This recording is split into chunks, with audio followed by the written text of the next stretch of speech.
Ya, dialog kita lanjutkan kembali masih bersama Kepala SKK Migas, Pak Dwi Sucipto. Pak Dwi, kalau tadi dikatakan bahwa upaya eksplorasi yang kurang menyebabkan memang produksi migas kita itu memang masih jauh dari harapan, dan sekarang upaya untuk mengeksplorasi itu mudah-mudahan akan menjadi lebih giat ya Pak ya di 2021 ini ya, dengan rencana-rencana yang tadi disampaikan.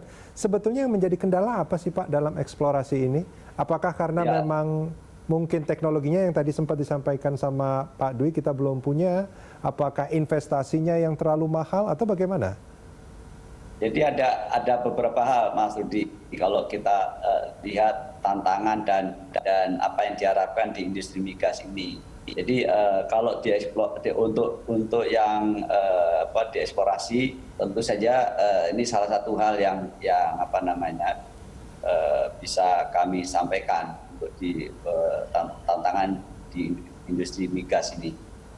Jadi ada beberapa hal yang ini di masa lalu yang saat ini sedang secara masif diupayakan untuk dilakukan perbaikan oleh pemerintah. Jadi misalnya rumitnya perizinan, ya, tumpang tindih aturan pusat dan daerah, kemudian rezim fiskal, ketidaktersediaan data, hambatan di daerah operasi, kendala-kendala akuisisi lahan, dan kemudian juga bahwa sekarang ini cekungan-cekungan yang belum dilakukan eksplorasi itu adalah di daerah-daerah Indonesia bagian timur dan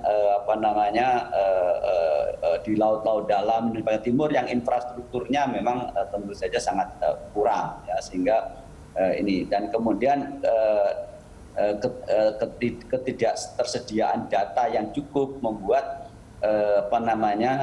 daya tarik potensi cadangan kita itu menjadi diragukan. Kurang atraktif. Jadi, ya kurang menjadi tidak atraktif. Jadi oleh karena itu dengan tadi berbagai kegiatan seismik, pengukuran seismik dan pengukuran eksplorasi ini diharapkan sampai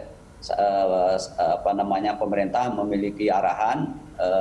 Pak Menteri juga menyampaikan bahwa sampai akhir 2024 seluruh cekungan kita, jadi seperti yang kita ketahui bahwa kita masih kita punya 128 cekungan, sekarang yang produksi baru 20, dan ada sekitar 68 cekungan yang masih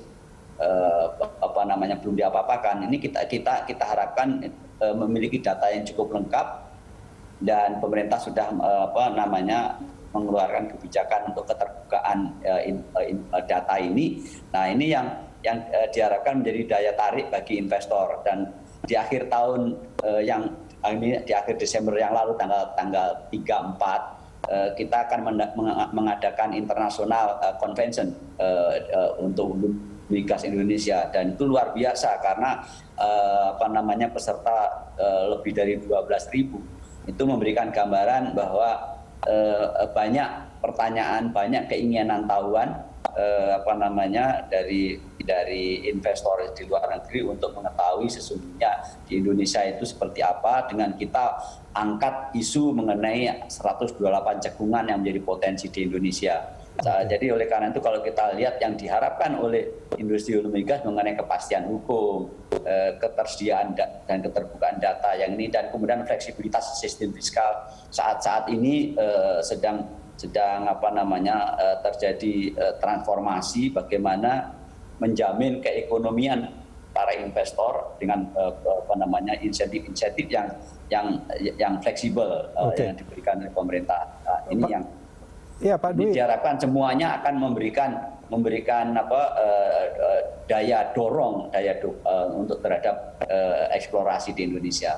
Pak Dwi, saya mau mengkonfirmasi sekali lagi. Tadi Pak Dwi menyebutkan sebetulnya cekungan di Indonesia ini banyak sekali, dan yang baru diupayakan itu baru sekitar 20%-nya kalau saya tidak salah. Iya, betul. Jadi ada 128 cekungan yang berproduksi sekarang baru 20 cekungan, yang sudah kita eksplorasi tapi belum berproduksi. Jadi sudah ada ketemuan cadangan, belum berproduksi mungkin karena keekonomiannya dan lain-lain. Kita akan garap terus. Itu ada 27 cekungan. kemudian yang belum menemukan cadangan itu ada 13 cekungan, dan yang belum diapa-apain ada 68 cekungan. Artinya Jadi, potensinya besar sekali sebetulnya. Betul. Jadi oleh karena itu ini yang harus sama-sama kita jual. Ini harus kita jual sebagai potensi. Nah, kemudian akan kita dengan International Convention kemarin kita mendapatkan masukan-masukan apa sih sebenarnya yang perlu kita lakukan perubahan di Indonesia ini, iklim investasi, upaya-upaya. Kalau kami di SKK kita punya one door service policy. Jadi calon investor maupun investor itu tidak boleh mengalami kesulitan dalam perizinan. Yang akan ngurus izin-izin itu adalah SKK. Jadi please come to SKK and no worry about perizinan, karena kita akan membantu mereka mengurus perizinan tadi. Ini yang sudah sama-sama kita bangun antara pemerintah, ya Kementerian SDM, Menteri Keuangan dan SKK, dan support dari Menteri Lingkungan Hidup sangat luar biasa, BKPM maupun pihak-pihak keamanan. Jadi ini yang kita harapkan, mudah-mudahan ini bisa memperbaiki situasi investasi di hulu migas ke depan. Baik, Pak Dwi, kita jeda sebentar. Ini masih sangat menarik untuk diperdalam. Kita akan lanjutkan di segmen berikut. Pemirsa jangan kemana-mana, Landstalk masih akan kembali.